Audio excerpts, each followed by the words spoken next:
Welcome, welcome, welcome to the Wild Yoga Tribe podcast. I'm your host, Lily Allen Duenas. Together, we'll talk about the world of yoga and we'll talk to people from around the world. Join us for authentic conversations about the global yoga ecosystem, and we'll cover yoga philosophies and methodologies along the way. Inhale, exhale. We're about to dive in.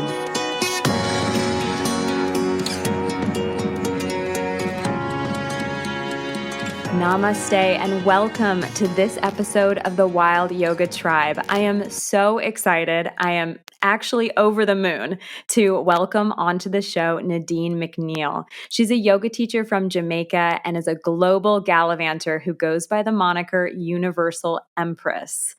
For nearly 2 decades prior to her deep dive in yoga in 2008, Nadine traveled the world in service of the UN UNICEF Global Volunteer Network and Organization for the Prohibition of Chemical Weapons. She was the former UN Chief of Operations in the Central African Republic and UNICEF humanitarian who is now based in Bali as a yoga instructor and personal coach at Yoga Barn in Ubud.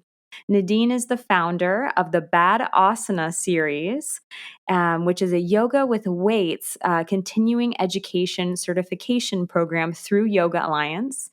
And it's her mission, Nadine's mission as a yoga teacher, speaker, wisdom mentor, and humanitarian is to ignite infinite possibility in people around the world and share yoga, especially with diverse, underserved communities. So thank you so much, Nadine, for joining me on the show today. Thank you so much for inviting me. It's a joy to be here. So Nadine, I would love to just start off by asking you how yoga first came into your life. The $1 million question that we all ask: how did yoga come into my life? I think that yoga found me at the most perfectly imperfect time.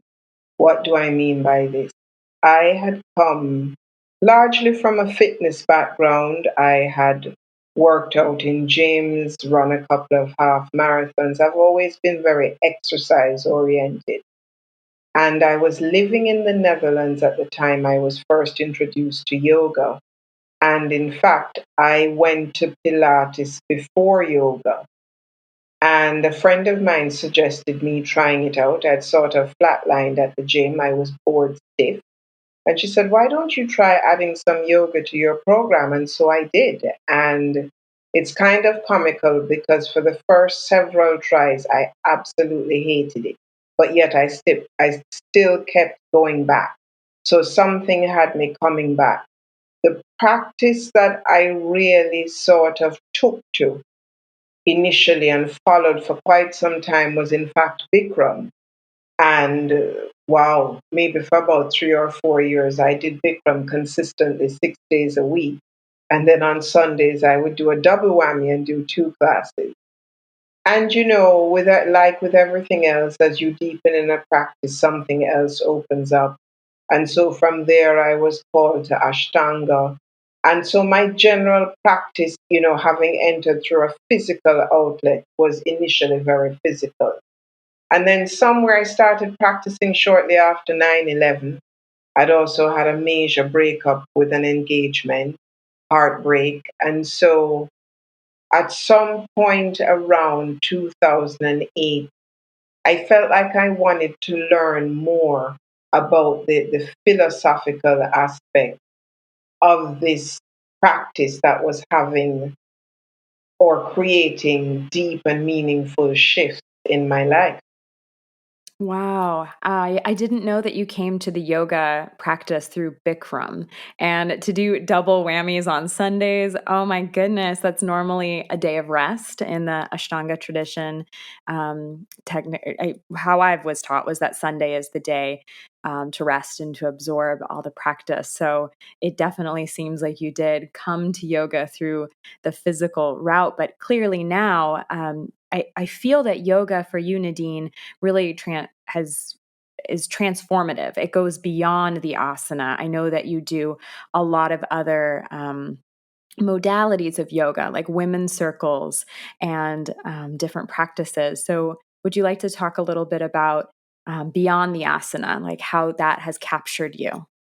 Absolutely. And I love that term, beyond the asana. It sounds like a podcast title to begin with. That's really interesting. It's funny what you just said about knowing when to rest in these practices and these strong practices. Because over time and over the years, I have moved away from a very yang practice, though I do teach quite yang practices. For example, my yoga with weights, which I'm sure we'll talk about later on. And so as I deepened in the philosophies and started to learn more and, see the impact of pranayama, breath work, and meditation, that became more of my yoga. And so for me, when I think of yoga, it's an integration of life experiences. It's the physical, it's the mental, it's the psychological, it's the spiritual. And the body is our access way or our gateway to many of the subtler elements of our lives. So one of the things I am very foundational on in my teachings and practice is, what is your body telling you? Because the body knows something before the cognitive gets involved and starts to analyze and criticize and judge and try to figure things out. Your body will speak to you first. We meet someone, we talk about the butterflies in the stomach. We get fright or flight, we talk about a pounding heart. We talk about not being able to express ourselves, constriction at the throat. And as you and I know, and many of our listeners will, what I'm actually touching on there is that subtle chakra system. So if we can understand the messages of our body first, then we are able to apply tools, breath work, meditation, subtle movement, etc., to unlock or unpack whatever it is the body is then trying to tell us. And then from that place, we can enter safe spaces like women's circles, where women come to see and be seen and to be in a very safe, intimate, and vulnerable space that allows us to courageously share our truth.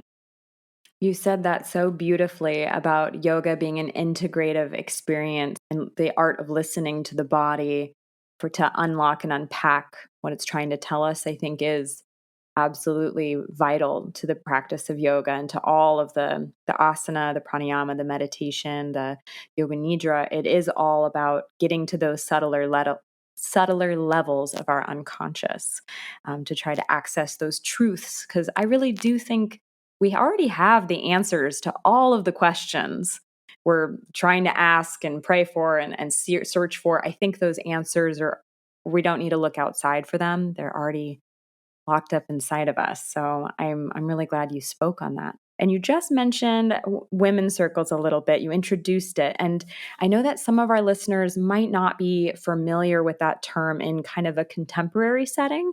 Could you speak a little bit more about what women's circles are? Absolutely. Women's circles are my favorite things to talk about. And so I love answering this question. So, at a most basic level, a women's circle, if we're meeting in person, and circles can happen in person as well as online. One of the gifts, though we might not see it that way, that the pandemic offered us is finding alternative ways for us to gather. And as women, WOMBN, creatrixes, givers of life. And even if we're not giving life in the physiological sense of the word, women are highly adaptable creatures and beings. We have offspring to take care of, family to feed, etc. And so we're quite resourceful. So as the pandemic dropped in, what I found is that I was able to seamlessly take the practice of gathering women from all corners of the globe online. And in fact, it became even more potent because We'd have sisters from Australia, from South Africa, from Europe, from the United States, from right there in Bali, from Jamaica, literally from all walks of life. The women's circle movement was largely born out of the red tent movement.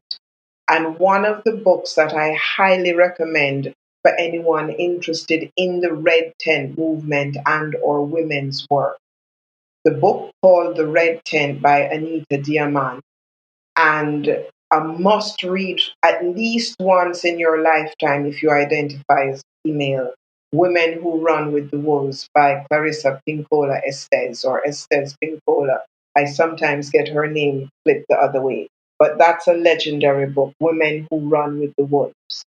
And so I feel that where women are today, and the world knows this largely, we are the emerged leaders. We're not rising, we have risen. We are here front and center. And so when we're able to galvanize and to come into unity, community, come into oneness, we're able to support each other. And as we support each other collectively, we rise. So, a lot of circles, you can have a women's circle at any time. Most of them tend to happen around either the new moon, which is a beautiful time for setting intentions, or around the full moon, which is a wonderful time for manifestation. I tend to hold circles online twice a month around the new moon and the full moon, but you can have a circle anytime around any particular topics. There are circles out there that are exclusively for business. There are circles out there for mothers. There are a million different circles out there. I, in fact, run a program called She Grows Women's Circles Leadership Training, a curriculum for living for today's woman. I co-teach that with Leah Santa Cruz, and we get women from literally all walks of life, just wanting to embody more of our feminine essence. There's it seems as though we're always making excuses and apologizing for our very existence, and the time to stop that is here. Wow. I think you said that incredibly eloquently, and you definitely have inspired me to read those books. The Women Who Run with Wolves, that book was actually gifted to me by a Australian woman I met at a monastery in Nepal, outside of Kathmandu, and we were on the same Buddhism course. And yeah, she gifted me with that book, and so I've not dug enough into it. It is quite a heavy tome, but there's so many inspirational words on every page. So I'm very excited you re-inspired me for that. But Nadine, I wanted to ask too about women's circles, and then it got me thinking about yoga for women versus yoga for men. Do you feel like there's a difference in how women should be taught yoga versus how men, or the practice should be shaped in a certain way to kind of serve the cycles or the energies of women, and how that's different?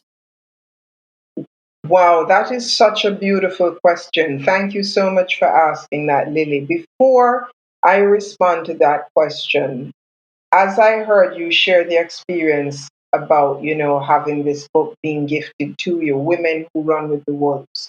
Like the practice of yoga, I think that book is one of those that finds you when the time is right. It's a little bit like the autobiography of the yogi. Prior to dropping into them, if you're not yet ready to receive the medicine of them, it does come through as heavy reading. Yet, when the student is ready, the teacher appears. When you're ready to absorb that material, you sort of drink it in. It reminds me of that other book, Eckhart Tolle. What's the name of the book? The Power of Now. I was given 3 copies of that book and gave them away before I actually read it. And when I finally did, it virtually saved my life. And it's one of the few books that I've actually listened to as an audio book. So, just to say, when the time is ready, that material will be absorbed within you.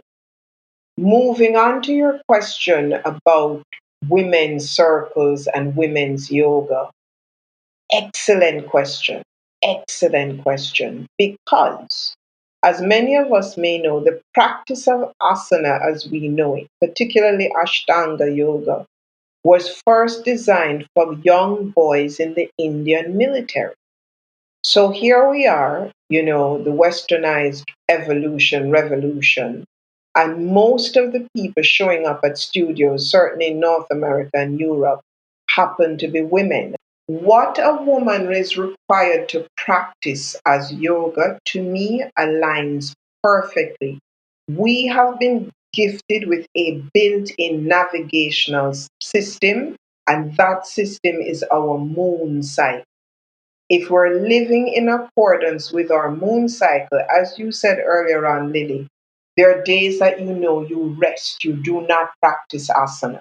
So, for example, in the Ashtanga lineage, let us say it's a Sunday, in the Ashtanga lineage, a woman is encouraged or discouraged, pardon me, from practicing asana at least the first 3 days of her cycle. The process of bleeding is a detoxification process for women. So, for example, when we choose to do inversions during our moon cycle, it is counterintuitive to how our bodies were designed. So, a yin practice around the time of your moon cycle. There's a teacher in Bali, Tina Nance, who has done a whole teacher training and program, and her gift and medicine is all about how women practice in alignment with their hormones. What happens when we push ourselves beyond our hormonal levels? Where it gets attacked? Our adrenals, our kidneys, and our liver. And sort of to bring that to where we are in 2021, the area of the female body that has been most impacted by this chronic and consistent, one of the same, stress that we've been living under is our hormonal systems and our adrenals and our endocrine system.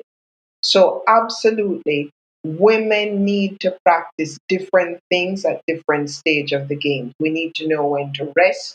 We need to know when to create. We need to know when to manifest. And all of that is already built into us. So our practice, as it were, ought to align with that moon cycle.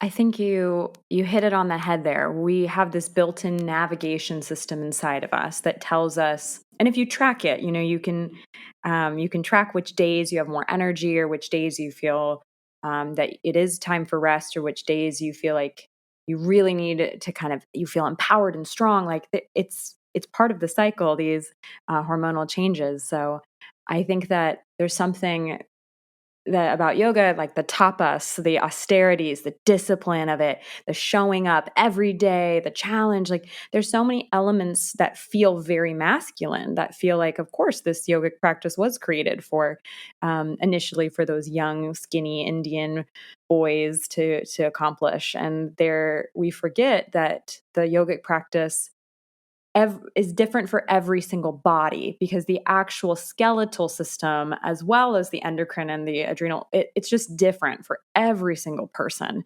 So I think having a teacher who can kind of guide you on that, as well as doing your own work to study your cycle and to acknowledge what days are necessary for rest or for power or for internal work, maybe with more meditation involved, I think is really an integral.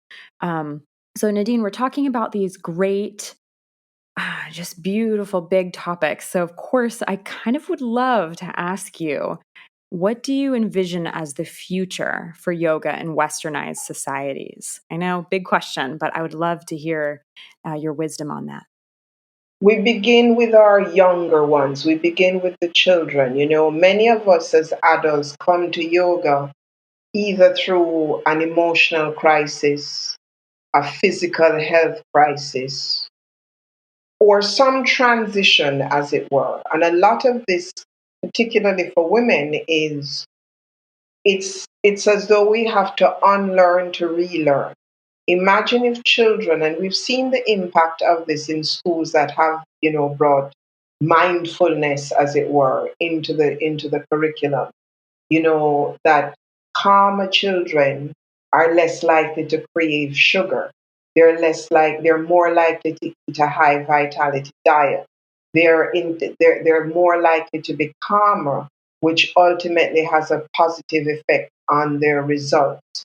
One of the things that has happened with us living in a patriarchal construct is that we've become very goal oriented, very achievements oriented, which is a very male normative, competitive way of doing things.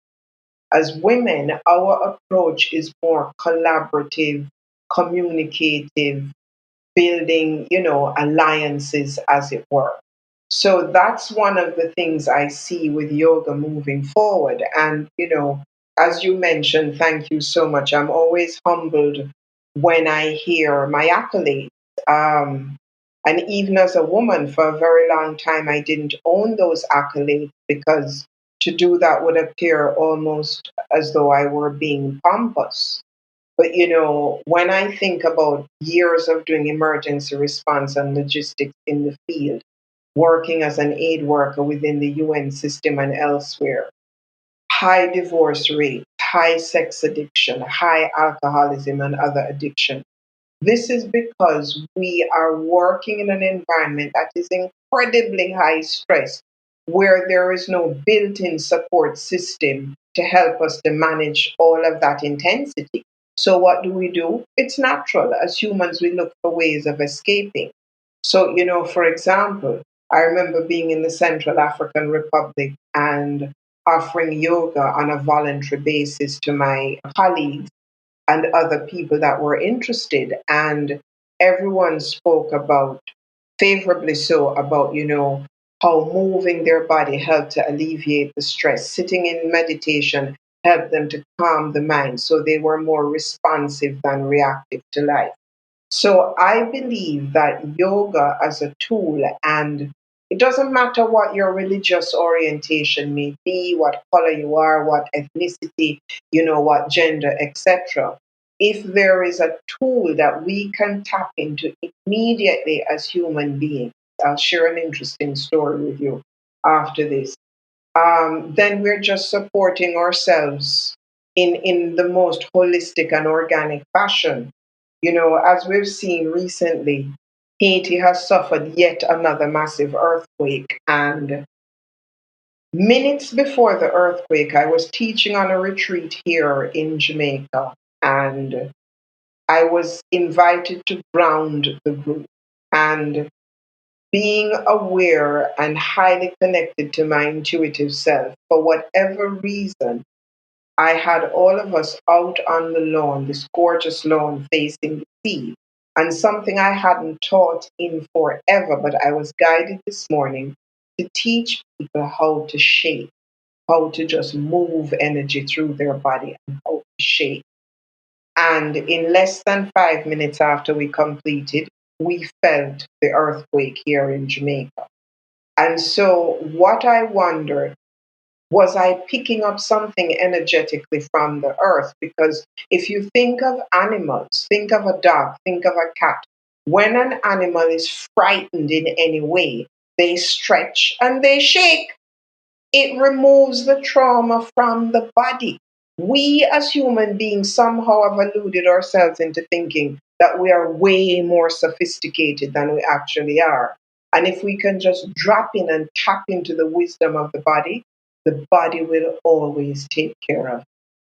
Oh my goodness. I could not agree more. We have convinced ourselves that we are this highly evolved creatures that shouldn't be tapping into those animal instincts we have, but absolutely. I love that the shaking releases all of the stress and when there's been a trauma, as well as I heard this story about how when, let's say, we used to be chased by a lion or a bear, and that stress level, that stress response of our body, is intense. This fight, flight, freeze. We're running, and then what happens when we escape is we show up to. Well, what used to happen is we would show up to our community, to our village, and we would say, you won't believe what just happened. I was just followed by a bear. I just ran and this happened. And by sharing, as well as also the moving of the body, the actual act of running, or if you were to freeze, I suppose, and all things went well, then you would probably run home after the act of freezing. It's that physical release paired with the sharing element that is missing now. Because I think, of course, Nadine, I'm sure you know, and I'm sure a lot of our listeners know, that our sympathetic nervous system responds the exact same to a bear chasing us as we do to a stressful exam or a stressful meeting. It's the same response in the body. So the fact that we're no longer having that physical release, as well as that community sharing aspect, is really negatively impacting our health. We no longer engage in that. Do you know what I mean, Nadine? You have 195% hit the nail on the head. Absolutely. Because what we find now, as you just mentioned, Lily, is that the vast majority of humanity are living at a stress level as though we're constantly being chased by a tiger. And so our sympathetic nervous systems, our adrenals, we are a complete mess. It's why we're not resting well. We're addicted to these gadgets. I am not going to be what is the word? I will admit that I am a part of that equation also. We are tied to these gadgets, which means that we can't complete one single thought. I mean, think about it. 25 years ago, we didn't hear people talking about ADD and ADHD to the extent that they are today. And that is because we have too much information coming at us. And then you have the other situation where, as women, not I know we're not exclusively as women, but I seem to keep coming to this today, where we were celebrated as being efficient and highly effective. If we could do 17 things at one time, hello, it doesn't work. As Deepak Chopra says, multitasking is the antithesis to consciousness. You cannot be present in 17 different places all at the same time. It's just not possible. We are not superhuman. No, we are not. We are human. And I think that expectation of being superhuman causes a lot of fatigue, a lot of depression, anxiety, and a lot of the chaos in our bodies and in our emotions. So, since we're speaking about a form of chaos, Nadine, how do you think yoga has served or been challenged by this global pandemic? That's another massive question. And I think it's a bit of both. Um, I mean, let's face it, we're almost coming into a 2-year mark of dealing with this thing. I can still remember returning from South Africa in March, Bali closing its borders 24 hours later. And we thought we would be dealing with this thing, in quotation marks, for about 3 months. By about June, it became very apparent to me that we were in for the long haul. By about October, it became even more apparent that this was going to come through to 2021. And I hate to be the bearer of bad news, but intuitively and energetically, I do feel that we have a ways to go. So, to respond to your question, one of the things that was very endearing to see was the number of people in the early days. Again, I talk about this human resilience, this will to survive. That, we all came out, we started to do classes online. For those of us as teachers who were accustomed to teaching online, it was a seamless transition. For those newer teachers or those who just aren't comfortable on the screen, there was a huge learning curve. Even for me, there was a massive learning curve because essentially it was as though you were setting up a studio in your house, where to angle a camera, how to get your voice, etc. So there was that aspect of it. However, what then happened is we were in isolation, which further messes with the psyche. I think of children who have been homeschooled throughout this period, and we're going to see in about a generation or so, we're going to see the impact of this time in terms of social inadequacies. You can already see we virtually don't know how to have a conversation with a stranger unless we're swiping left or right. One of the things that I also found incredibly profound is that here it is that we're dealing with a pandemic that attacks, or so we've been told, the part of the body that yoga most addresses, the breath. So, learning how to breathe properly, the three-part breath, abdominal breathing. Are you able to hold your breath for 20 seconds? How can you invoke the breath to ease the mind, to calm things such as anxiety?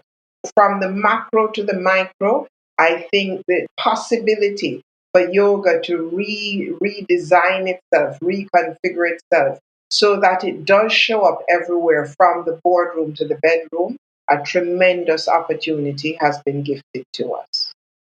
Yes, it is a tremendous opportunity. And I think that a lot of what I think is really impactful and amazing, as you touched on with the women's group, is just being able to incorporate different people and bring them in and gather together in a way that wasn't possible before.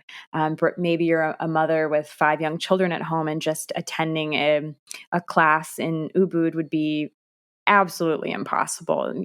But, signing on to a class once the kids go to bed is absolutely perhaps feasible for you in your schedule. So I think incorporating these people who perhaps wouldn't be able to attend or to gather together, I think is really a gift of the pandemic. I know saying gift and pandemic in the same sentence is a little intense, but I hope our listeners will forgive me for that.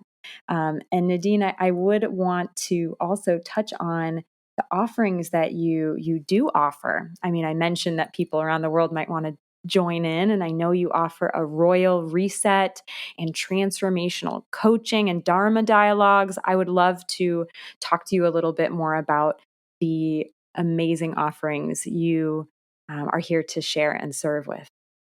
Oh, thank you so much, Lily. There's so many ways to work with me, from group settings to working one on one to working in person in retreat format. The Dharma Dialogue, in fact, was born out of the pandemic because what I recognized about 3 to 6 months into the pandemic is that people needed an outlet beyond yoga. Yes, we were moving our bodies, but we also needed to find a way to process our thoughts, what was happening at a cognitive level.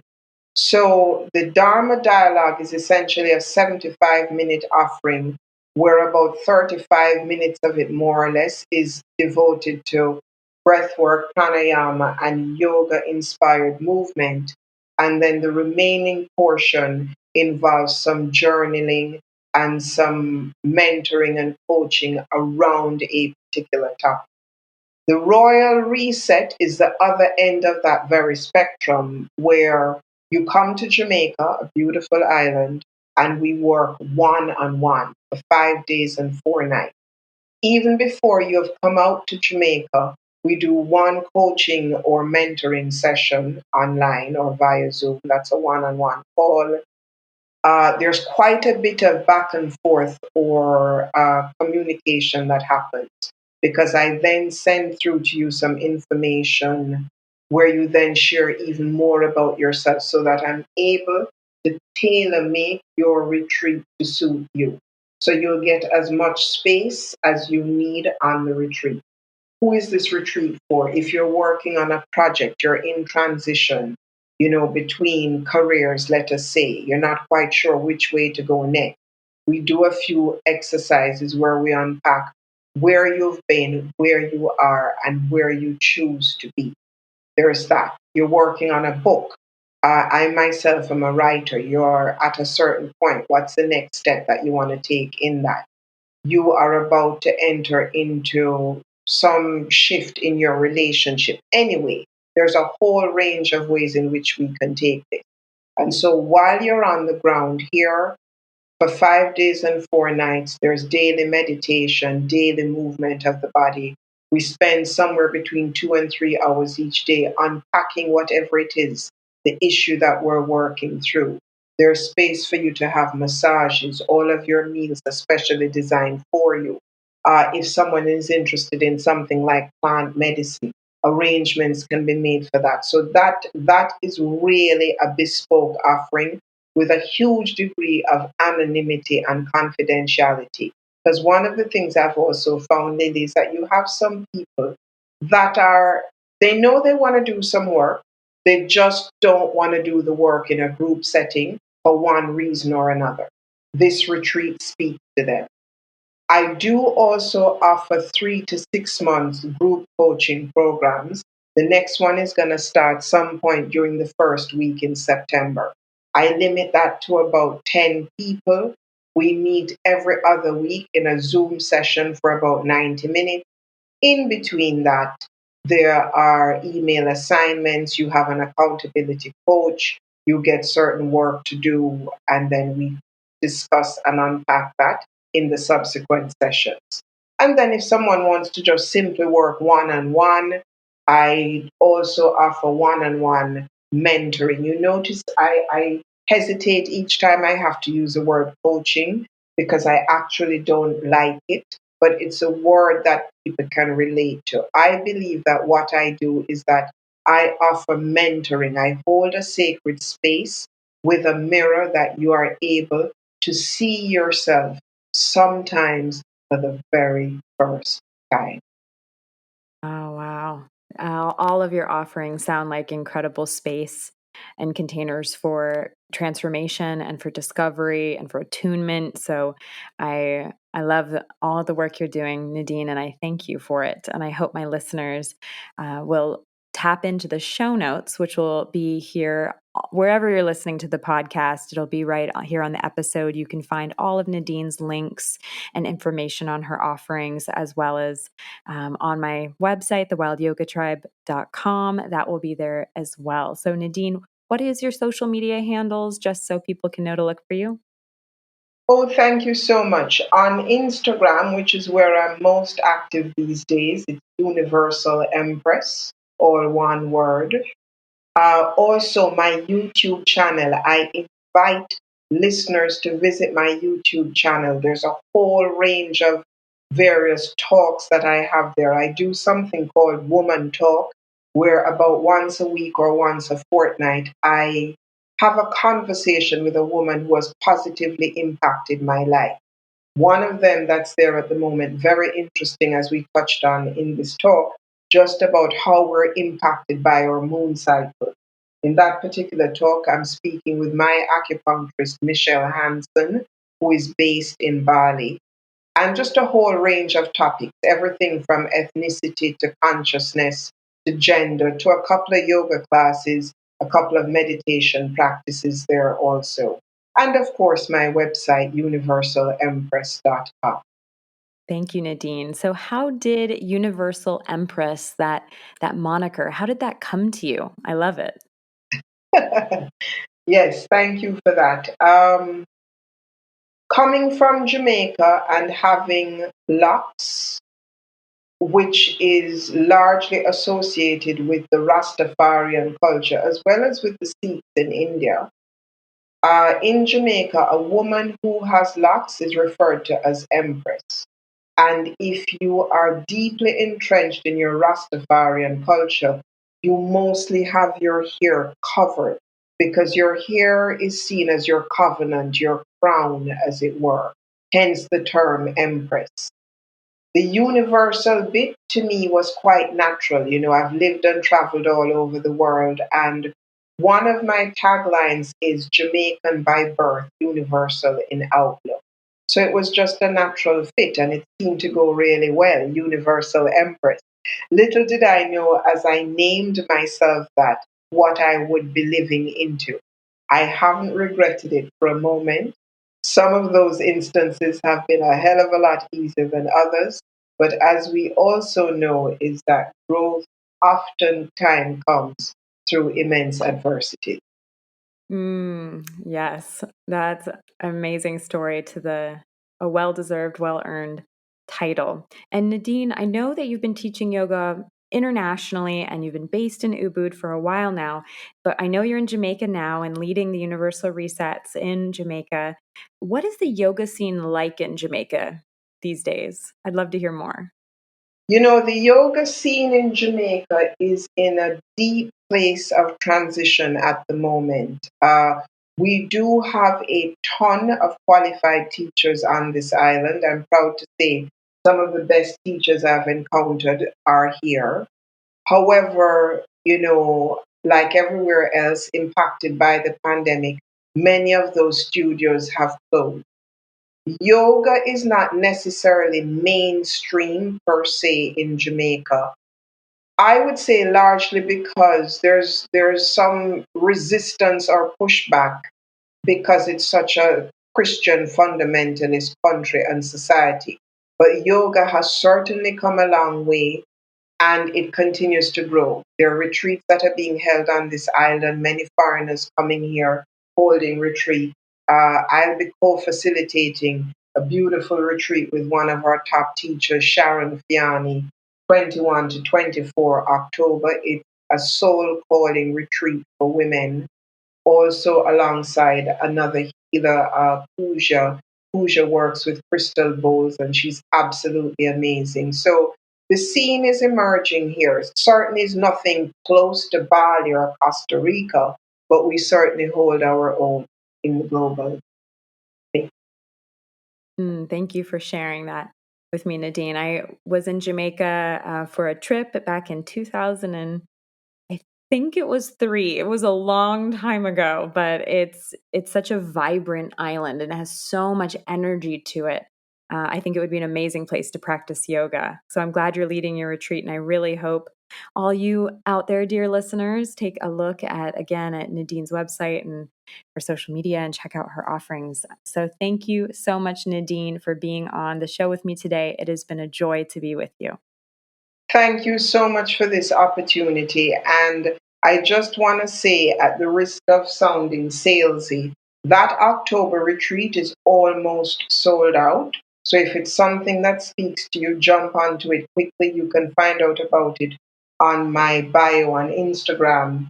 And the Royal Reset, there are 2 spaces left in September at the moment. So thank you so much. And I just want to acknowledge you for the work that you're doing and taking the time to really ask insightful questions. I truly appreciate it. So thank you. Thank you, Nadine, so much. As I said, it's been a true joy. Thank you.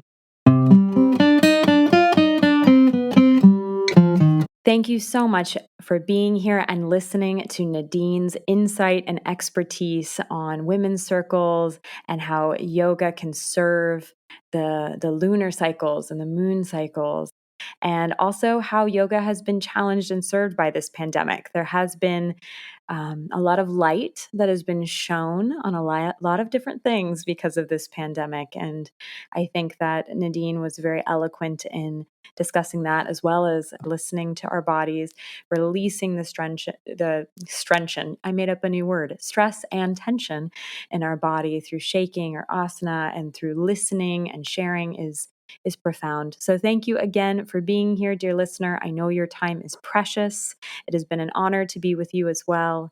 Thank you, and be well. Feel like getting social? Connect with me and the Wild Yoga Tribe on social media on Facebook, Instagram, and YouTube. Head on over to thewildyogatribe.com to tap into some pretty awesome resources. Meditate with me on Insight Timer, a free app on Apple and Android devices, and join me for a yoga class on YouTube. Jazz up your week and get a bit of yoga in your life. Remember to hit subscribe so that you never miss an episode. And if you feel called, please share this episode with someone that you think could benefit from it.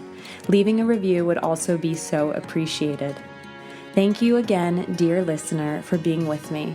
May your day be light and bright. May you be peaceful and happy and led on the right path, free of suffering and free of sorrow.